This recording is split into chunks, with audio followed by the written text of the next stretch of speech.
राम राम नाना. राम राम. पोरग आणलंय. बोलवा पुरीला. नादर हाय बर. हा. सुनबाई आपल्या पिरियाला घेऊन ये बरं इकडं. नाही तुम्हाला सांगतो आमची पोरगी लाखात एक आहे बघा. होय होय होय. तुम्ही बघल्यावर म्हणशालच अक्षी लक्ष्मीच दिसती तिनं. बच्चा ये माय घ्या पाणी घ्या.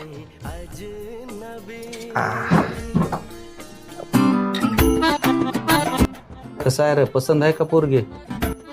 हाय पसंत. हा नाना पोरगी तर पसंत आहे. काय देणं घेण्याचं असेल ती बोलून घेऊ म्हणालोय.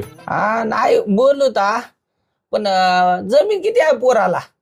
8 एकर जमीन आहे नाना, पाण्याखालची 1 नंबर जमीन आहे. वय काय?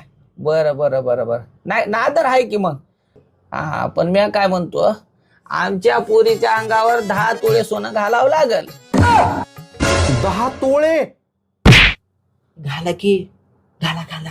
बेकार बाजण्या धमकी होईल की लग्न डोकरा. बरं आता पोरग बिलय जित करायलंय, घालताव 10 तोळे. पण सांगून ठेवतो, आमची पोरगी शेतात पाऊल सुद्धा टाकणार नाही. घ्या धतुऱ्या. 10 तोळे सोनं दिल्यावर काय घंटा उरणार आहे का आमच्याकडं? आम्हीच भीक मागत हिंडणार आहोत पुन्हा. सोनं घालून मिरू द्या तुमच्या लेकीला गावोगाव. 10 तोळे सोनं द्या म्हणा आमची लेक शेतात जाणार नाही. काय उरणार आहे? शेती कुणच सोनं घ्यावं लागणार आहे. आम्ही जात्या पुन्हा घंटा वाजवीत वारीला. बापा तुम्ही तर लईच बेकार जोड दिसाल्या की रे. मी आजपर्यंत बकळ पाहुणे बघितले, पण तुमच्या एवढा भिकार चोट पाहुणा बघाय नाही गड्या. मी हा पोरीला कोरड्या हिरीत लोटून देईल, पण तुमच्या सगळं देईना. तुमच्या घरी आजा बाद देईना. जा तुम्ही मधात.